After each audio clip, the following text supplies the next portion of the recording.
Support for this podcast comes from the patrons at patreon.com/FMLFPL.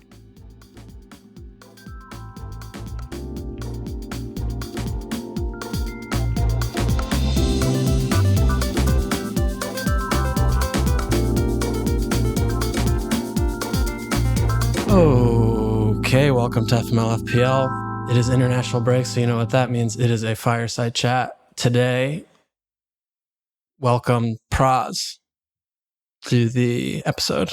Pras, how are you? I get two treats today. Number one, I get to listen to an okay from you. The second is the fact that I speak to you. Like you're basically very difficult to get hold of. I mean, I listen to you every week, but to actually interact with you, it's an absolute pleasure. So thanks for having me on. Yeah, I froze up on the intro there. I'm so bad at it, but we'll get through it. I'll warm up. I'm out of touch because of the break. But what are you up to when it's international break? Do you keep an eye on things, or you have no eyes? I mean, this one in particular is completely like you cannot do anything unless you have decided to press the wildcard button. Literally, you can't do anything because there's so much information to come. So generally, yeah, I'm thinking about moves and stuff, but this one completely switched off. I was even telling Pranil and Zoff from The Wire, guys, let's do something on Thursday. You know, we'll just play a game or do a quiz, and they were like, nah, we can't be bothered. So fuck off. So that's where we are exactly. Yeah, I mean, it's like a double international break. I was trying to think if I've ever experienced this in the 10 or so years where there are 2 weekends off. I don't. Yeah. Has there been one? Do you remember one? Unless it's like the Qatar World Cup, or even in the winter break, there was games. So I think it is pretty much the first time, because it's the first time FA Cup games are happening over weekends, which is annoying everybody, and it's basically shifted everyone's perception of what doubles and blanks are. Is that a thing that's going to come next year and the following? Is that just a change the FA made? Yeah. Basically, people were like, you guys are not watching the quarterfinals because it's coinciding with the Premier League and no one gives a shit. So this year we're going to have an exclusive quarterfinal weekend and basically have you guys do the Premier League on the weekdays. Dude, we need to get fucking Tony Blair on this to like fix things back to the way they were. No one gives a fuck. Where's the monopoly? Yeah, it's true. But, on the plus side, like thinking about some of the things that have developed over the last couple of days, like Chris Wood, Guardiola, some of these guys picking up these niggles, you'll actually get to see them in the FA Cup and know if it's actually an IB injury or it's an actual thing. So there's some pluses, I guess.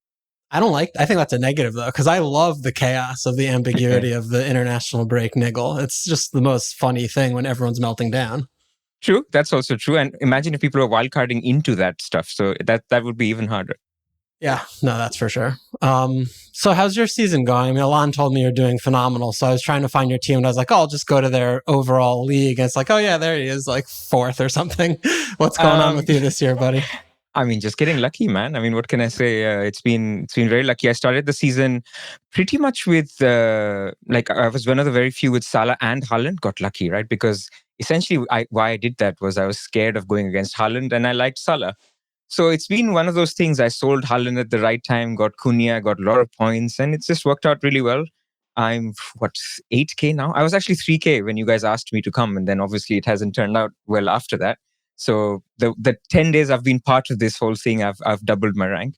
But nothing to do with rescinded. I probably should have rescinded the invitation because you're only 7K, exactly. But we had no line of people, so we just kept it, I guess. Exactly. I mean, look, I have to say there's a lot of luck involved, but I pod with Late Riser, who's been on the pod before with you guys and loves you guys. I know that for a fact. And so he's trying to change the way I play a little bit and take a little bit more risk, which has been working out. So he's trying to make you worse. So don't listen to him. I mean, there were times where he was throwing me under the bus, like, hey, Captain Solanke, don't Captain Salah. And I'm like, nah, I'm not going to do that. You do that. I'll watch. I'll stick with this guy, the best player in the league's history. Yeah, sure. So how did you get in touch with the Wire guys? Is that you knew each other from a long time ago, or how did you guys get connected? We know each other from the scout days, right? I mean, I think a lot of people who you will ask, they will say, 2010 to 2013, 14, basically FPL for us was on the scout forums talking FPL. And so I knew Pranil through that, even Zofar, although Zofar was quieter. And so, I was not doing any pods or anything until COVID. And then I started doing this thing with Scout called Burning Questions. And then after a season and a half, these guys were like, you know what, just, chuck that, just join the Wire. And so I was like, sure, that sounds great. That was the sales pitch. Yeah, Fuck them, come over here, and you're like, sure. There's like a handful of things I listen to, right? I mean, it's you guys, it's Baker and Adam on Above Average, and it's The Wire. Like those are the three that I don't miss every week. And so when they said, I was like, look, if I join the pod, it'll be saving me an hour and a half of listening to you guys later anyway. So it's fine. It's not adding any new time. Yeah, because you replaced that other guy. Bakar. Yeah. Yeah. Or does he still do it? No, he doesn't. It's just the three of us now. Whoa, you're just like elbowed him out of the way. Like, I don't know, man. I just replaced the guy. You should ask HR, not me. I was the new employee. I have to get behind the scenes. What happened? Where was the overthrow? How have you liked doing the pod? You've been a couple years now going. You like it, or it's changed the way you've played the game, or how's it been? Actually, you know what? A lot of people say when they pod, it changes the way they play. But for me, it's actually been better. Like my ranks have become better. The way I play is better. Because a lot of times, I think the thing I wasn't doing when I was in podding is I was making lazy decisions. Like, I'll just do this on a Friday. Like, I can't be bothered. I'm busy with work. I'm thinking between this player or this player. I'll just pick this one. When you actually have to talk about it every week, you actually have to think about it a lot more. And so I get to speak on the pod on a Tuesday. And I like Zofar and Late Riser for that reason, right? Zofar will always tell me, look, have you done the math? Have you looked at everything? Look at the risk. Look at the... the numbers and stuff. Okay. And then Late Riser will be like, look at the risk. Look at don't look at the downside. Look at the upside. And so I like chatting with those guys because they'll give me sort of both sides. And then over the week, I'll come up with my decision and then, do a team selection. I have to justify my decision, which helps, I think. So I've actually enjoyed doing content. I feel like I do it in a way where I help people to make their own decisions rather than tell them what to do, which is a lot of what you guys do as well. So that's the type of stuff I like to do. Gotcha. So it has changed. It's made you better. Luckier and a little better, yes. It's pretty good. Keep at it. I will try to so what are we looking at for the run-in? I mean, a big part of why I wanted to get you on was to, you're known as the planner and the permutationer. So, I assume you have all your chips and then some, or what do you have left? So I did spunk my triple captain chip because I overplanned. So this I have to put my hand up. Overplanned, yeah. Because when the season started, right, we knew that we will not have a lot of doubles and blanks this year because we knew the FA Cup games are not going to coincide with the Premier League games. So there will be separate weekends for those. So we knew that there will not be a lot of doubles and blanks. So therefore, the overplanners decided, hey, let me just triple captain Haaland against Ipswich. They got a hat-trick game week 2. Some overplanners, well, that's great. You're an overplanner, or you're basically going by the gut. So you did that. Actually, I wouldn't triple captain a single game week any year, but this year was special. This year was meant to be one with fewer doubles and blanks. It has not turned out to be the case, and we will get to that. But then I was one of the idiots who did it in game week 9, which is basically the other game that Haaland played, which was home to Southampton. And he just got a goal, which was fine. It's 6 points, but you definitely want more than that for your triple captain. So I've played my triple captaincy. I've played my assistant manager chip when Liverpool doubled. That was just too good to pass up. And I've played basically the wildcard one. So I have now left the wildcard, the free hit, the bench boost, which I think is the most popular combination of chips left. Yeah, that sounds about right. I mean, some people still have their triple captain depending on how aggressive they were playing early season. But yeah, it seems like pretty much everyone has at least those 3 chips remaining from our Discord and talking to people. So I'm still confused though. How is that an overplan? It was an overplan to use the triple captaincy earlier because people thought there won't be enough doubles to cover a free hit, a bench boost, and a triple captaincy because there would have been 2 doubles and 3 chips to play. So therefore, the mystery chip, you're forgetting the mystery chip. That was the other thing, that there was a thinking the mystery chip would also be needed in a double game week. And so therefore, there would be no double to play the triple captaincy chip in. This could still be true based on what I will tell you and what happens between Fulham and Crystal Palace, which is the game, by the way, in the FA Cup. That's the game. My team's game. Yeah. That will determine. Anderson, Darb. He got an own goal last time we played him. Now he's in a red card, probably. Exactly. That's the dream. Fucking shithouse. If you've got your bench boost left, if you've got your triple captaincies left, then you're basically the biggest Crystal Palace fan there is. When you are already, so that's good. Well, I'm a fan, not the biggest probably, but you know what I mean. So if you have a lot of chips left, you want Crystal Palace to win, and we'll talk about why. And if you don't have a lot of chips, you just want Fulham to win and basically not have a lot of swings in the doubles and blanks. Gotcha. Okay, so let's go through this. I mean, you sent me some graphics that are very intense with a lot of colors and dark and the shading. It's a lot for me. I'm not a visual kind of guy. I kind of input things in my head and then I kind of sort it myself. But so tell us kind of what's happening. What are you looking at? So let me first basic principles, right? What we know usually happens is Premier League games happen midweek and weekends. FA Cup games will only happen on weekends, and Champions League and European games only happen on weekdays. Like basic principle, I'm not telling everybody what they don't know. So there are essentially a few weeks that we need to look out for in the future that are coming up that will have some of these conflicts. Game week 34 is basically the weekend where the FA Cup semi-finals happen. So because it's the weekend where the FA Cup semi-finals happen, it will also be the weekend where the Premier League games happen. So the teams that reach the semi-final of the FA Cup, and these are the teams that will win basically this coming weekend. Once they reach the FA Cup semi-final, they cannot play on that weekend because they have to play their cup game. So their game needs to move. So there's a table that I've sent you basically that shows you all the games that are meant to happen in game week 34, which is Arsenal, Crystal Palace. I'm not going to read all of them, but basically goes all the way down to Wolves versus Leicester City. So that shows you the game week 34 fixtures. So some of these will be blanks, some of these will be on, and some of these, and if they're blank, they will move to game week 33 or other weeks. So that's the first thing to look out for, that we are sitting now in game week 30, but game week 34 is the week where there's very, very, very high likelihood of a blank game week coming up. So there are a lot of teams blanking. Where there will be quite a few teams blanking. Yeah. So usually there are more, but a lot of the big teams are out of the FA Cup, right? Liverpool, big dogs like Man United. Man United's a big dog? Newcastle. Not in this parish. There's sarcasm. Oh my God. Newcastle, Chelsea, I don't know Arsenal. you all enough to catch your sarcasm. Well, whenever I make a Man United joke, it's sarcastic because I know we're shit. What team do you support? Man United. Oh, gotcha. Yeah, you and... Right. Yeah, okay. Carry on. So that's the first thing, where there's going to be this carnage in game week 34.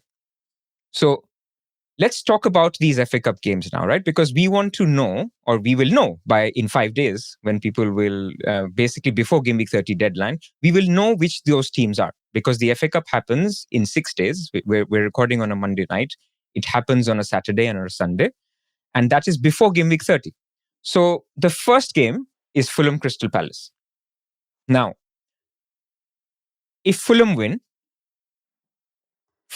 that means Crystal Palace is out of the FA Cup. That means this game, which is Arsenal versus Crystal Palace, is confirmed in game week 34. Are you with me? Yeah, I'm listening. Right. Keep going. Okay. All right. Yeah, so, that's great. So if Fulham win, then Arsenal versus Crystal Palace will stay in game week 34. In addition to the other games that are already confirmed, like Chelsea Everton, because they're not in the FA Cup, Liverpool Spurs, because they're not in the FA Cup, Newcastle Ipswich, because they're not in the FA Cup, and Wolves and Leicester. So essentially what it means is if Crystal Palace are out, then the Arsenal versus Crystal Palace game stays in game week 34, which means that the game that will need to move is not that exciting a game, which is basically the Fulham game. And that Fulham game is Southampton-Fulham. Now, you could say it is exciting, but essentially... Who would say that? I mean, you know what you want is teams that are good for the whole stretch, game week 30 to 38, so that you can load up on them on wildcard. Yeah. You don't want teams to be doubling that are not so great teams. I mean, you don't want dribbling for 8 or 9 months, game weeks and stuff like that. So the first thing is, if Crystal Palace are out, it makes the whole landscape a little bit boring, because Arsenal could not double. Crystal Palace will only double once. Remember, game week 32 is confirmed as the double, which has Newcastle and Crystal Palace.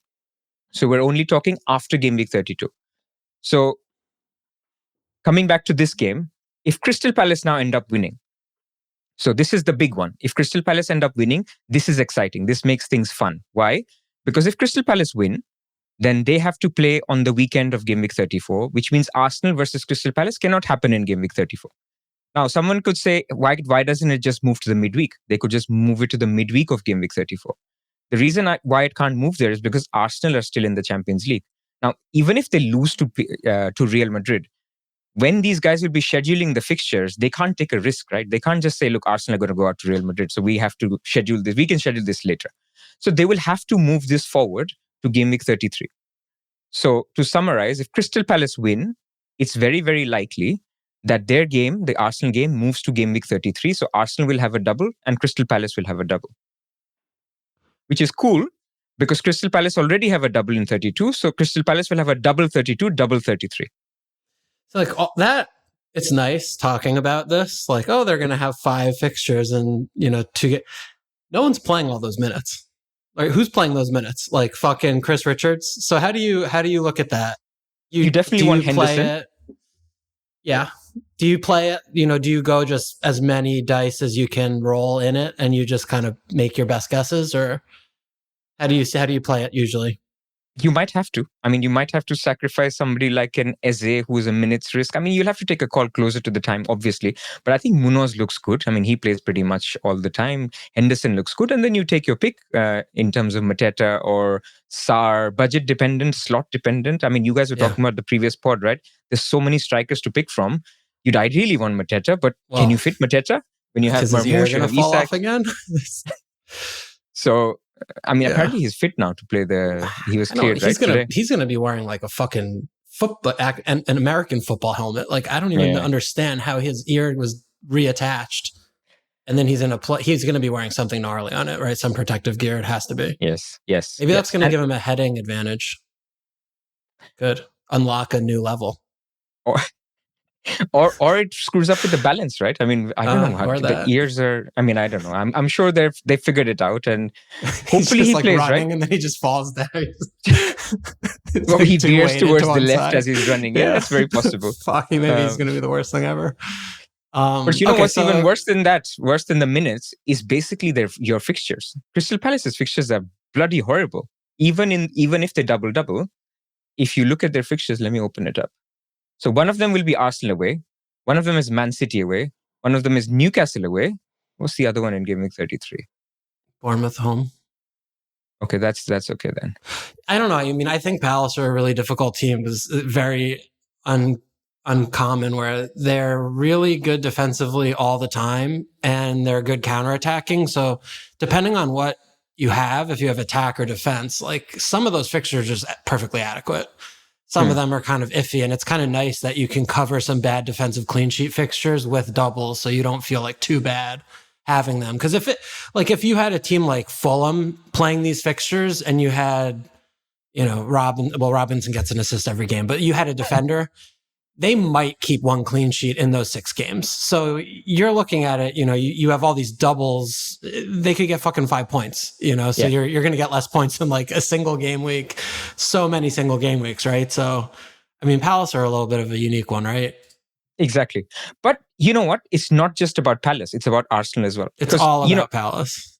Well, I hear you, and I do get that sarcasm. Now, what you want to do is you want to build a team, because a lot of people are looking to wildcard out of this break, right? At soon, because they've been dead-ending their team to 29. Now, there are obviously exceptions. Some people played their free hit. You want to get teams that double, but are also good teams. So if you can get into like 2 or 3 Arsenal, 3 Palace, 3 Newcastle, because Palace and Newcastle double in 32.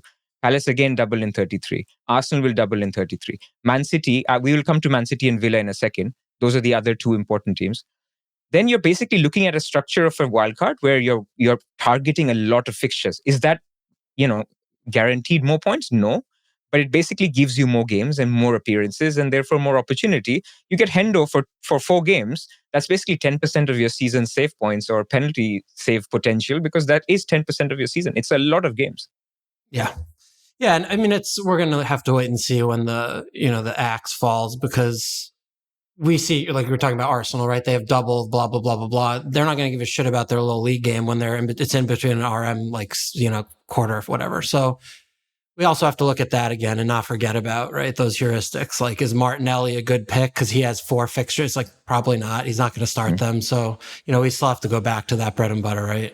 Yeah, I can see myself. I mean, if Palace does win, triple Arsenal defense, like get Raya, get Gabriel, get Saliba, and just job done. Those are the guys that will start the doubles and other stuff. But again, in that case, you will have some info, right? I mean, not by the time you wildcard, but you will know if they're through. If they make it through Real Madrid, absolutely, I think that Champions League will be their priority because they'll be one of the favorites after Barcelona.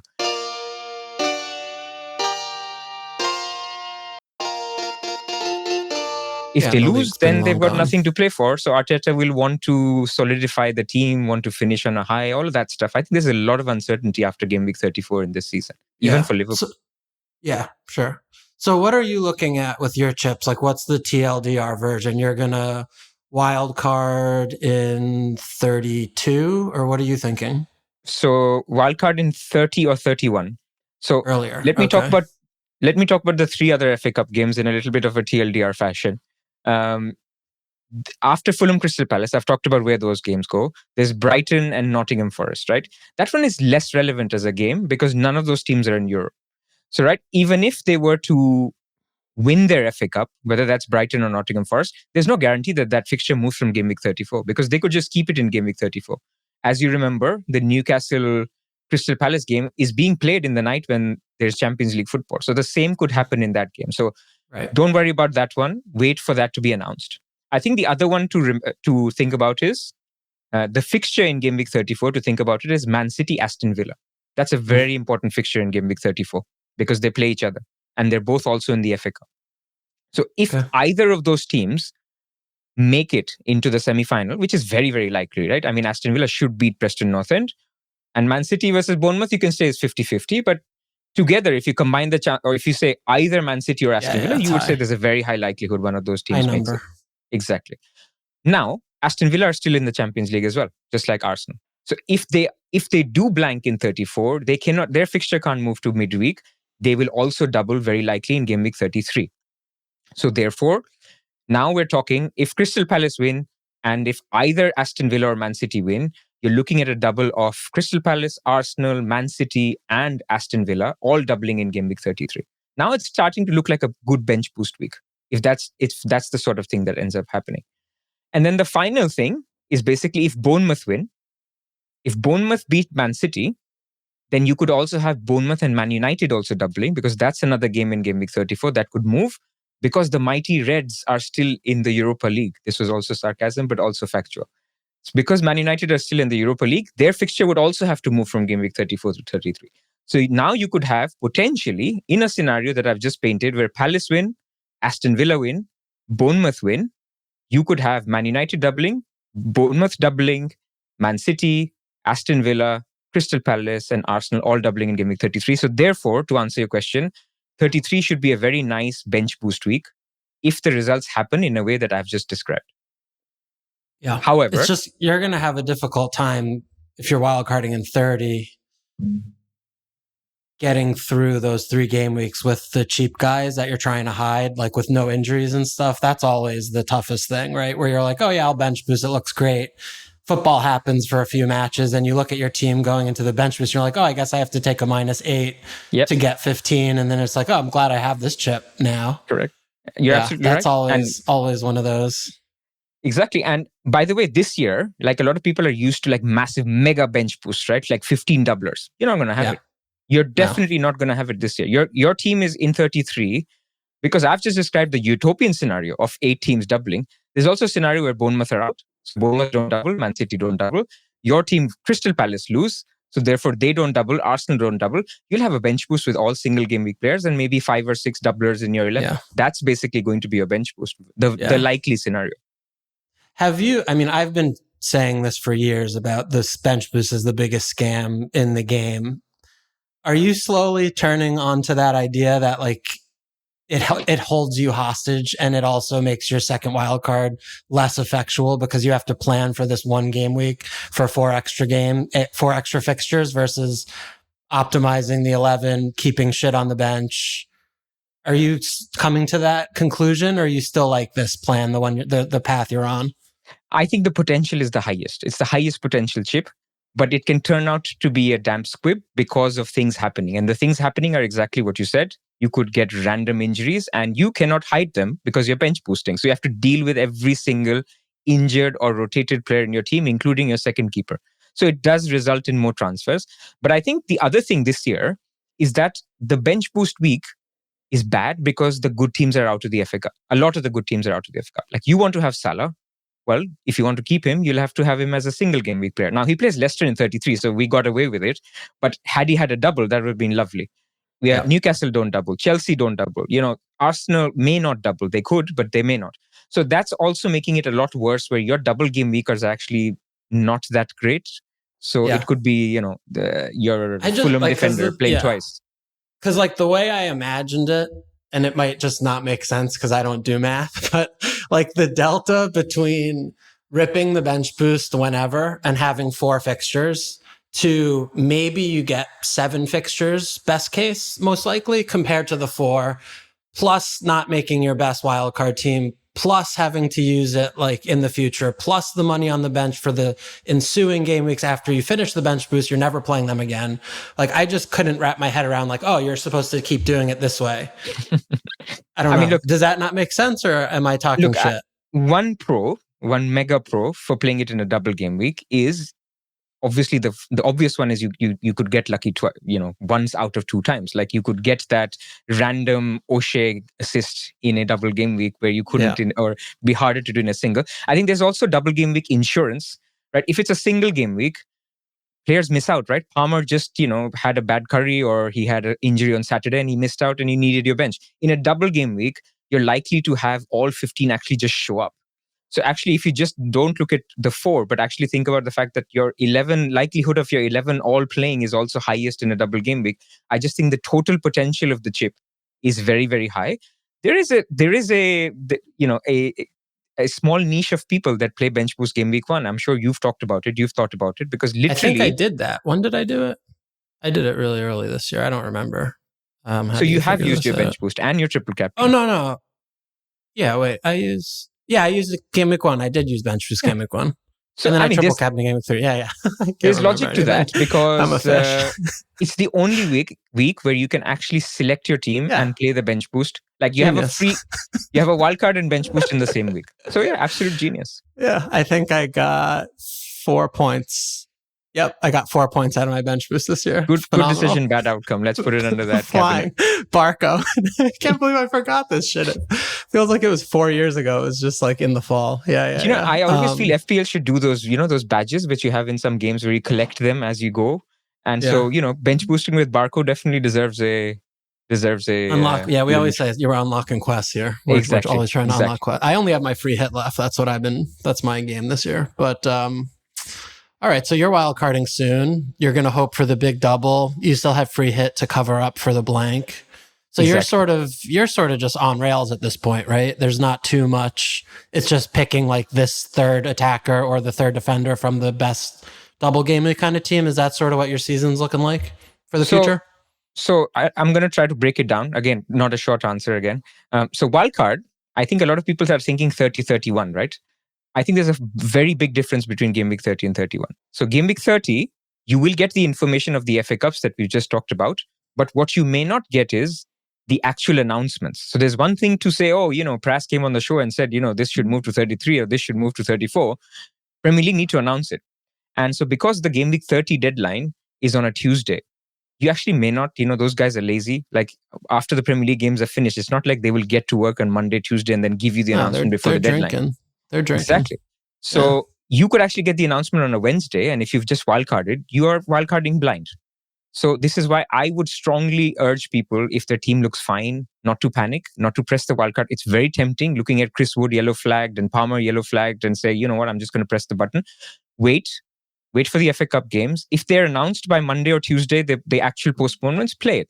But if you can put out a team and wait till 31, I think that's better. Also because you're closer to the bench boost. So my plan for wildcard is certainly game week 30 or 31, and I will play it in 31 if the fixtures aren't announced. That's the first thing. I think the second important thing, Walsh, that I have to also talk about is if Fulham win, then there is a very high likelihood that people just say, you know what, game week 33, I don't want to bench boost anymore. I will free hit in the double game week, and I'll bench boost in the week that I know there is a confirmed double, which is your week, which is the Newcastle Crystal Palace double in 32. So if I have to summarize my chip strategy, it's basically wildcard 30 or 31. And then if Crystal Palace win, then bench boost in 33 and free hit in 34. If Fulham win, then bench boost in 33 and free hit in bench boost in 32 and free hit in 33. That's basically the plan. All right. Yeah, I think the first possibility would be better for you than the second, but I'm certainly hoping for that. That's not in our control. Where is the game? Is it at the Cottage or is it at Selhurst? It's at the Cottage. It's the same game where did you play your assistant manager yet? Yeah. So did you go for Glasner? Of course. Easy. So that's easy it's swap. the game. This is the game. Same this game. is the game he won. Yeah. Dude, you think Anderson own goaling was like my highlight? That I will not forget. Unlike did you playing own Munoz as well? Did you own Munoz as well? I've had Munoz for a long time. So that was like good. A 20-point goal, right? Yeah, it was good. It worked out. So it's the exact same. And then the last few game weeks, I mean, there might be a smaller double in 36 kind of thing, and 37, maybe there's a couple of blanks, but the idea is that we'll kind of be stockpiled a little bit to get away with it, kind of. Yeah, because the people who will double in 36 are likely to be the people who are in the final of the FA Cup, right? So you will already, in theory, have those teams. And actually, the chances for double in 36 at the 37, who is it really dependent on? The mighty Spurs. Because if Spurs how are they relevant for anything? They're relevant because Aston Villa play them in game week 37. Okay. So the reason why this is important is basically if Aston Villa win in the final of the FA Cup, the final of the FA Cup happens in game week 37. Right? So if Aston Villa are in the final of the FA Cup, it's supposed to happen on the weekend of game week 36. Now, the schedulers can say, guys, just play on the midweek of game week 37. We don't need any blanks or doubles. Guess who Aston Villa play in 37? Spurs. And guess what is in the midweek of game week 37? The Europa League final. So if Spurs go far in the Europa League, Aston Villa... Are Spurs in Europa or the Conference League? No, they're in Europa. The conference is Chelsea. Okay. Can't keep track of this. I know it's even as a Man United fan, I have no idea who's in what because they're all like Mickey Mouse teams, man, and still we're all rubbish. So it's not like anything of pride. But Spurs could make the final, and so if they were to make the final and Aston Villa progress in the FA Cup, then there's a chance that they will blank in 37, and that game moves to game week 36, which is a completely free midweek. So that's basically the small possibilities of future doubles and blanks happening. And those of you with triple captaincy left, you really want that. So you want to be supporting Spurs in Europa League so that there's a possibility that you get that extra double to use your triple captaincy chip. Otherwise, you'll be using it like us in a single game week. Yeah. All right. So it sounds like there are a few possibilities here, but more likely than not, it seems like it's pretty certain. Some of the big teams where they're doubling and when it doesn't sound like, for example, you're going to want to hold off on using your chips to hope for something better in the future. Like if you see 33 good, do it. 34 good or bad, do it. If it's, don't save your free hit for 38, like do it then. That's kind of what I'm hearing you say. Yeah, I think so. I think the people with assistant manager chip left have it way too complicated, and we're not even going to begin to talk about them because there's 3 weeks. There's 3 weeks to play that stuff, and it's so complicated. If you play it early season, you might have to just leave it later in the season because then you're conflicting with other chips, and it's a really bad chip. I don't like it at all, and it needs a lot of transfers. I ended up taking my first, second, third hits during the time I was playing assistant manager as well. It just hogs up all your transfers, right? Because you want to move managers, chase those table bonuses. Yeah. Did you switch from slot after the first double? Or what was it? It was 2 double. You just did 1 transfer on it. Yeah. I wanted slot for the double, basically. Yeah. I forgot the order of it. Yeah. Because if you don't do it, then your team you just can't touch for weeks, right? Correct. Yeah, I mean, it's no surprise that the Towers found a way to make the game worse. They do it every year, but we'll keep playing and we'll find out what the intern decides to do with us all next year. We're just really puppets that they just have on their little marionette strings, right? At this point, I mean, they know we're here for life. They try. To be fair, what do they try? They try to fuck us up the ass. I don't have to compliment them in any way because I've said I hate the chip. But what I'm trying to say is they are trying to mix it up. They're trying to change something because idiots like us come on podcasts and tell people when to play their chips. So it gets boring because everybody plays the chips at the same time. And then, it's not the big swings or the chips are not those things where you use to gain rank. And so therefore they're trying to mix it up, which I give them some credit for, but I don't think I like this chip at all. Well, I mean, I hear you saying that, and that there is a semblance of truth in that. You can also just remove all the chips like the game used to be, and it was much more variable. Like there's also that. I mean, they don't farm engagement and clicks, which is really all they're doing, and that's really all they care about. So they're going to keep adding more things rather than take away. But we can argue about the complication of the chip, right? I mean, the chip is for Susan and accounts. Which, by the way, number one player in the world is Susan. So there was a double meaning to what I just said. Okay. And I don't know if you saw her interview. She's never heard of Bruno Don't even Fernandes. know what you're talking about. What do we got The here? number one FPL player Yeah. does not know who Bruno Fernandes is. Captain Bruno in Game Week 29 and is number one in the world, which is just one of the things that happened in a game like this. Wait, how can you not know who someone is on your own team? Isn't that disingenuous? As in, they know the name. Oh, yeah, but yeah. They're like, oh, this is a most transferred in player. I'm sure there's more to it, but I'm obviously exaggerating. They're basically like, we don't know who Bruno is, but everyone's buying him. Some YouTube content creators think they're buying him. I don't even know if she listens to it. She just basically has called 50 heads and got them all right. Basically what it is. Okay. Well, I mean, there are enough players in the game that you're going to get Susan who hits the coin flip enough times, right? Exactly. It's pretty good. It's pretty good for Susan. Yep. All right. So anything else for looking at the end of the season that you have sort of earmarked, or any kind of novel ideas, or anything that you're seeing as a player or a team that you're fading or bullish on, or anything like that going through your head, or it's too international breaky? No, there is. I think for people who don't have a lot of chips left, I think they have to still put their neck out and say, I like Salah, I like Palmer, I like Arsenal defense, because you know what? They don't have a blank. They may not have a double. And so I'm just going to back these good teams for the rest of the season. Palmer has a blank every week. Well, that's Palmer. You forget. Okay. Come the on, other guys are pretty good, though. I know you love Palmer. I don't love Palmer anymore. His name changed. He's Palmer now. You think back, but you're saying basically just back the Fortune 500 companies? Correct. Okay. Back the blue chip, and if you don't have the actual chips, then basically back them. For people with chips, they're trying to get clever, right? They're going to try to say, I'm going to go for triple this, triple that, and I'm going to maneuver the blanks and doubles with my chips. It could backfire. So basically, that's at the back of my mind. At one point, I was like, I'm going to go Salah-less because I need all these funds to get all these Man City picks and all these expensive other players. All right, Isak, LR, Gordon. Relax, LR. So I obviously changed my mind, but you'll see people doing that. I mean, I guess get your views as well on what you think, because league motivations, like one of the things in my mind is game week 35, 36, 37, Liverpool play Chelsea, Newcastle play Liverpool play Arsenal. There's a lot of games that are very hard to predict, and even harder to predict when you don't know what the hell they will be playing for. And so that's at the back of my mind. Like, what do we do in those cases? Just pray or actually be proactive about it? I mean, it's so hard to extrapolate where we are now and say everything's going to be somewhat similar in Game Week 35. Like, it's been a while since the league's been wrapped up this early, right? I mean, it's done. You have a handful of teams competing for these European spots, but all of those teams are wildly inconsistent from a week-to-week standpoint anyway. So even if they're all trying to win, it's like, so fucking Brighton, they go on a hiatus for a month, a couple months ago, and now they're good again. Chelsea can't score a goal for their fucking lives, and they're one of the worst teams in the league. They somehow still hold their league position. I don't know how that's been happening.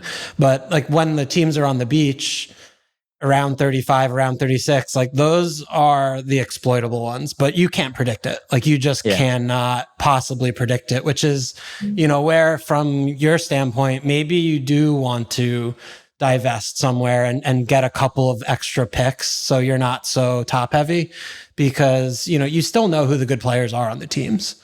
And, you have to kind of come up with like some corner cases probably, right? Where it's like, there's a chance that, Spurs are healthy in game week 35 and they need to win their last few games, and like Son's starting again and he's just a good pick for a few weeks, and no one has him and he gets 50 points. or sort of similar things like that is probably I already I'm just doing my own thing over here as per, but like if I were competitively playing, I think that's where my head would go. And I do think there's a lot of credit to thinking about no Salah. I just don't think you can do it now. I think it needs to be, like closer to 34, 35 when, we have a better pick. Their easy fixtures are gone and we have a better picture of, how fucked off are they from the league and what is Slot doing and that kind of thing, because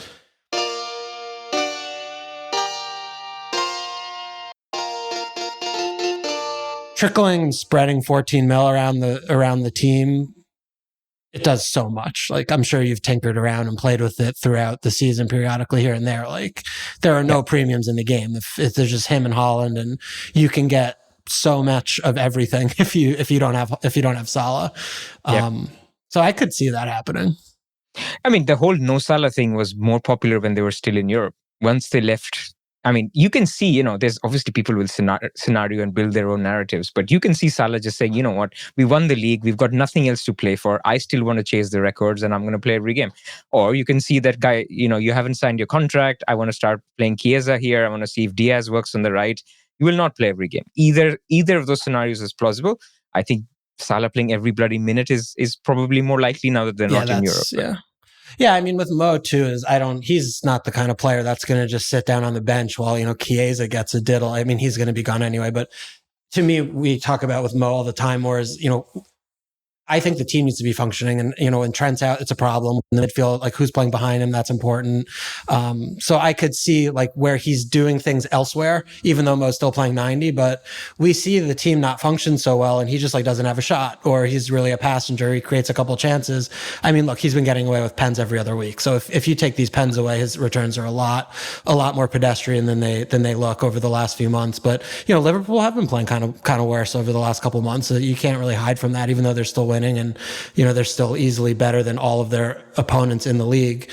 That can go hand in hand with him not being a great pick, him not being a captaincy shout, all of that stuff can all be true. Absolutely. And I think one last thing from me is basically Man City, right? I mean, we've kind of ignored that they exist almost since game week 9. Like, very few people have any. Maybe in game week 29, some people have got. I went on Haaland as well. They've got fantastic fixtures, and they're not in Europe. They will run close for the Champions League spots given their form. So they should continue to play, put out good teams, and people would probably treble up on them. It's just a question of who that treble up is, and are you bullish on them? Yeah, that'll be slowly coming into the meta, I'm sure, as people are wildcarding in the next couple of game weeks, for sure. Yeah, exactly. Yeah. Have you been enjoying the season?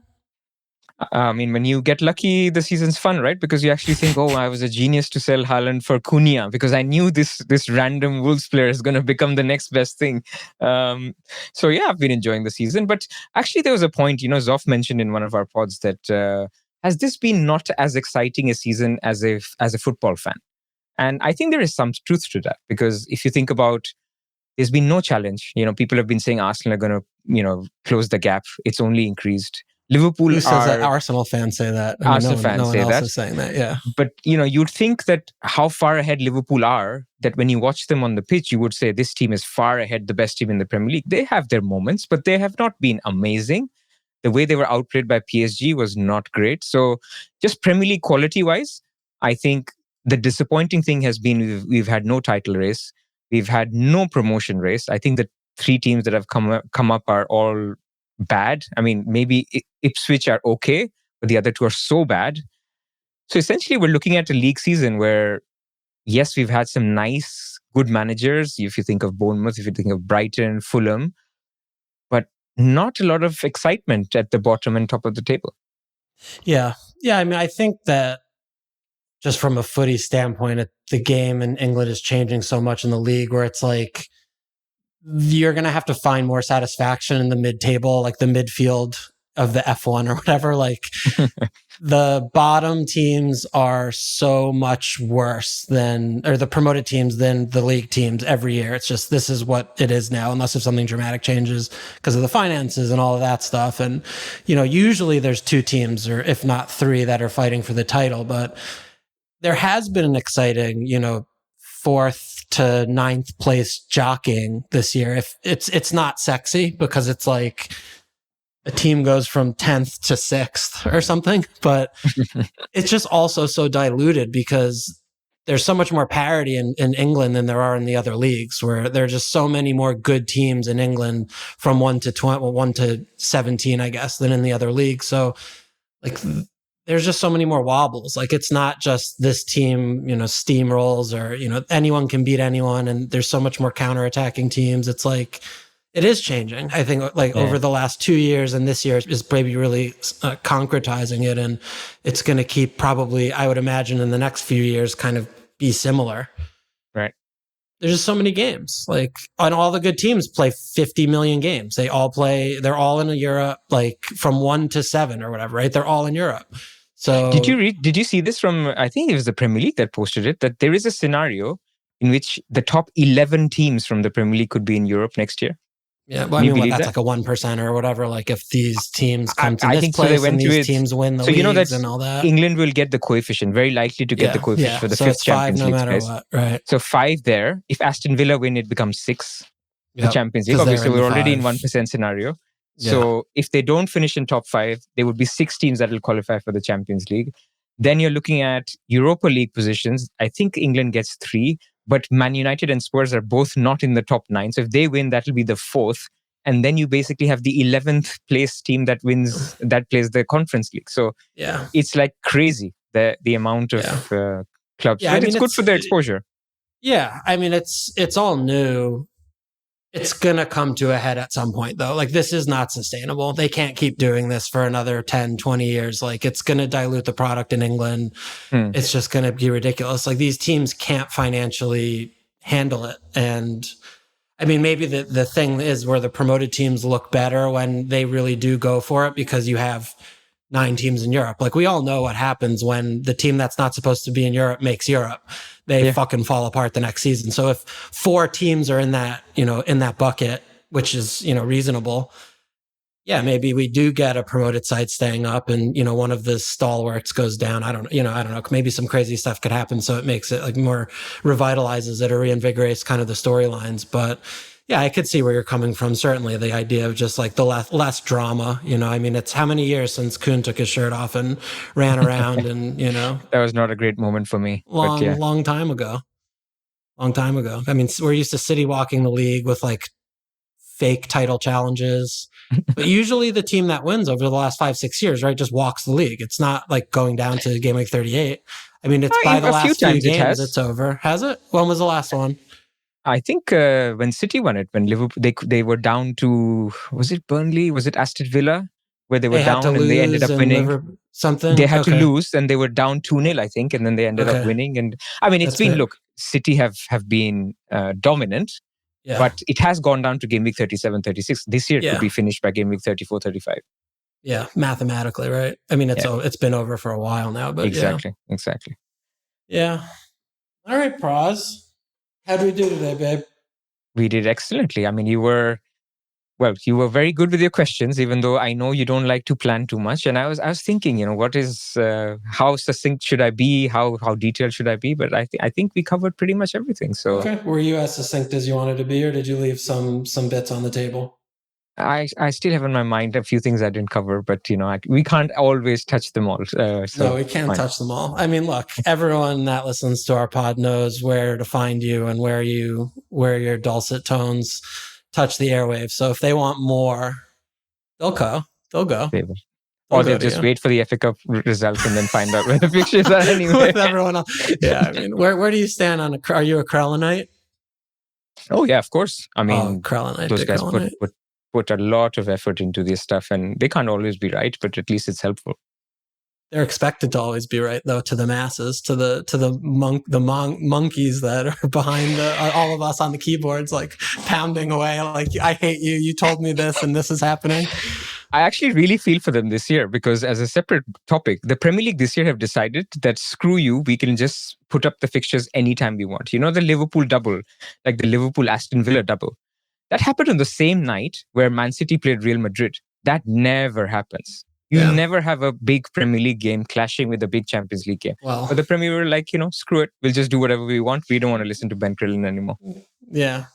Yeah, I mean, it's hard to feel when he's just raking hand over fist for, selling a spreadsheet, but we all have our things in this world, don't we? You will not hear a bad word from me on Krellin. No, Krellin's great. Krellin's great. Love Krellin. All right, Pras, do you want to maybe just give a quick shout in case we do have some people listening to where to find you and where your stuff is? Sure, thank you.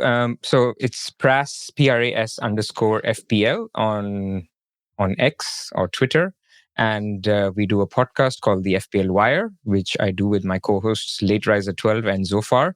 And you can find us on at the FPL Wire. All right, Pras, thanks a lot for coming on. Really enjoyed the chat. Enjoyed Thank the time. You. Enjoyed. And good luck for the run-in. Enjoyed our first chat, man. It's an absolute fanboy moment. So thank you for having me on. Yeah, it's been awesome. Thanks. Cheers.